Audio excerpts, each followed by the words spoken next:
Hello बच्चों, मैं Sandeep educator आपके लिए लेके आया हूँ एक और नए राजवंश की सीरीज नंबर 3 जिसका नाम है चौहान राजवंश। अगर जिसने अभी तक इस राजवंश के पार्ट फर्स्ट एवं पार्ट सेकंड नहीं देखे हैं तो संदीप एजुकेटर पर जाकर देख लेवे। देखो विद्यार्थियों, मैंने मेवाड़ राजवंश की भी सीरीज बनाई है जो लगभग 4-5 सालों गत वर्षों के प्रश्न हैं जो आरपीएससी व आरएसएसबी द्वारा पूछे गए हैं। उन सीरीज को भी देखिए क्योंकि जो आगामी आने वाले एग्जाम हैं उनमें लगभग 80 से 85% प्रश्न रिपीट होते हैं। तो इन सीरीज़ को बहुत ही गहनता से पढ़िए तथा अपने दिमाग में एकदम छाप लीजिए।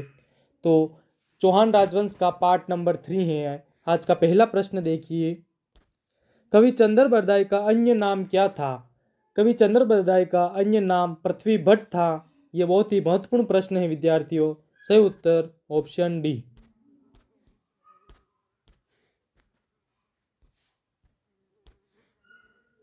अगला प्रश्न, चौहान राजवंश के निम्नलिखित शासकों को कालानुक्रम अनुसार व्यवस्थित कीजिए। विद्यार्थियों, सबसे पहले पृथ्वीराज प्रथम। देखो विद्यार्थियों, मेरी जो प्रीवियस सीरीज है पार्ट सेकंड चौहान राजवंश पार्ट सेकंड, उसमें मैंने विस्तृत बताया था आपको कि पृथ्वीराज प्रथम थे जो शाकंभरी के चौहानों से संबंधित थे, जबकि उनके पुत्र अजय राज ने अजमेर में आकर चौहानों की नई शाखा की स्थापना की थी अजमेर में। तो पृथ्वीराज फर्स्ट के बाद आएगा अजय राज, उनका पुत्र। अजय राज के बाद उनका पुत्र अर्णोराज तथा उसके बाद उनके पुत्र विग्रहराज चतुर्थ आएंगे। तो फर्स्ट सेकंड थर्ड एवं फोर्थ क्रम यही रहेगा। तो सही उत्तर होगा ऑप्शन डी। अगला प्रश्न, पृथ्वीराज चौहान का दरबारी कवि कौन था? पृथ्वीराज चौहान का दरबारी कवि चंद्र बरदाई थे जिन्होंने पृथ्वीराज रासो लिखी थी। इसका सही उत्तर होगा ऑप्शन सी। अगला प्रश्न, चौहान राजवंश के निम्नलिखित शासकों को कालानुक्रमानुसार व्यवस्थित कीजिए। देखो विद्यार्थी, जो काल का क्रम पूछा जाता है ये चौहान राजवंश से अधिकतर पूछा जाता है। देखो आपके सामने है ये सब, पृथ्वीराज तृतीय, अजय राज, अर्णोराज, विग्रहराज चतुर्थ।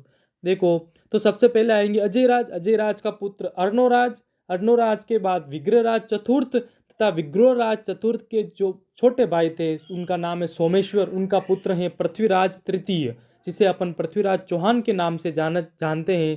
तो सबसे पहले बी आएगा, उसके बाद सी, उसके बाद डी और उसके बाद ए। तो सही उत्तर होगा ऑप्शन सी। समझ में आ रहा ना मैं क्या बोल रहा हूँ? पृथ्वीराज तृतीय, उनके पिता का नाम सोमेश्वर है जबकि उनकी माता का नाम कर्पूरा देवी है। अगला प्रश्न, यहाँ कुछ युद्धों की सूची दी गई है जो मध्यकालीन राजस्थान में लड़े गए थे। तराइन का प्रथम युद्ध, खानवा का युद्ध, गिरी सुमेल का युद्ध तथा बंटवाड़ा का युद्ध। तराइन का प्रथम युद्ध 1191 ईस्वी में लड़ा गया, खानवा का सन 1527 ईस्वी में, जबकि गिरी सुमेल का सन 1544 ईस्वी में तथा बंटवाड़ा का युद्ध सन 1761 ईस्वी में लड़ा गया। तो इसका काल अनुक्रम 1 2 3 4 होगा। सही उत्तर ऑप्शन बी। अगला प्रश्न, कर्पूरी देवी किस राजपूत शासक की माता थी? अभी मैंने बताया कि पृथ्वीराज चौहान तृतीय की माता थी। सही उत्तर ऑप्शन सी। और विद्यार्थियों, पृथ्वीराज चौहान जिसे पृथ्वीराज तृतीय के नाम से जानते हैं, उनको दल पुंगल तथा राय पिथौरा की उपाधि प्राप्त थी। ये महत्वपूर्ण प्रश्न है।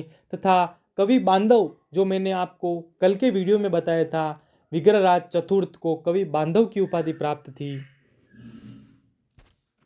अगला प्रश्न, निम्नलिखित में से कौन सा काल अजय राज सेकंड से संबंधित है? सही उत्तर ऑप्शन सी। अजय राज चौहान 1105 ईस्वी में आए थे अजमेर में। ऑप्शन सी सही उत्तर होगा। अगला प्रश्न, निम्नलिखित 4 चौहान शासकों का काल क्रम के अनुसार व्यवस्थित कीजिए और नीचे दिए गए कूटों में से सही उत्तर चुनिए। ये काल अनुक्रम का वापिस आ गया है। तो विग्रहराज चतुर्थ, सोमेश्वर, पृथ्वीराज सेकंड तथा पृथ्वीराज थर्ड। देखो विद्यार्थियों, इसमें विग्रहराज चतुर्थ सोमेश्वर के बड़े भाई हैं तो पहले उनका आएगा, फिर आएगा सोमेश्वर, किसका आएगा? सोमेश्वर का, उसके बाद पृथ्वीराज सेकंड। देखो विद्यार्थियों, इसमें क्या है कि पृथ्वीराज जो सेकंड है ना, पृथ्वीराज सेकंड अर्णोराज की जिसने हत्या की, जगदेव, जगदेव का पुत्र था पृथ्वीराज सेकंड, तो वह सोमेश्वर से जस्ट पहले आए थे। सोमेश्वर से जस्ट पहले पृथ्वीराज सेकंड थे, और उसके बाद सोमेश्वर तथा लास्ट में पृथ्वीराज तृतीय। तो फर्स्ट पे आ जाएगा विग्रहराज चतुर्थ, फिर सेकंड पे आएगा पृथ्वीराज सेकंड, और थर्ड पे आएगा सोमेश्वर, तथा फोर्थ पे आएगा पृथ्वीराज थर्ड। सही उत्तर ऑप्शन डी। समझ में आया ना। अगला प्रश्न, अलाउद्दीन के राजस्थान पर आक्रमणों का सही कालानुक्रम है। अलाउद्दीन ने सर्वप्रथम 1301 ईस्वी में रणथंभौर पर आक्रमण किया, उसके बाद सन 1303 ईस्वी में चित्तौड़गढ़ पर आक्रमण किया तथा जालोर पर सन 1311 ईस्वी में किया था। तो 3-2-1 सही उत्तर ऑप्शन ए। अगला प्रश्न, अलाउद्दीन खिलजी की निम्नांकित विजयों का कालानुक्रम अनुसार व्यवस्थित कीजिए। वापिस यही क्वेश्चन रिपीट हुआ है। तो सबसे पहले रणथंभौर 1301 ईस्वी में, चित्तौड़गढ़ 1303 ईस्वी में, सिवाना 1308 ईस्वी में, जबकि जालोर 1311 ईस्वी में। तो 1 3 4 2 सही उत्तर ऑप्शन ए। अगला प्रश्न, अजमेर के चौहानों को किस स्थान के चौहानों के नाम से जाना जाता है। अजमेर के चौहानों को सपाद लक्ष्य के चौहान थे, सबसे पहले चौहान सपाद लक्ष्य से आए थे। तो सही उत्तर ऑप्शन सी। अगला प्रश्न, कौन पृथ्वीराज चौहान तृतीय का दरबारी विद्वान नहीं था। तो इसमें सही उत्तर होगा ऑप्शन डी, सारंगधर, जो पृथ्वीराज चौहान के दरबार में नहीं थे, सारंगधर, ऑप्शन डी। अगला प्रश्न, अजमेर के किस चौहान शासक ने शासक बनने के लिए अपने पिता की हत्या की थी। महत्वपूर्ण प्रश्न है। अर्णोराज का जो पुत्र जगदेव था, उन्होंने अपने पिताजी की हत्या कर दी तथा शासक बने जगदेव।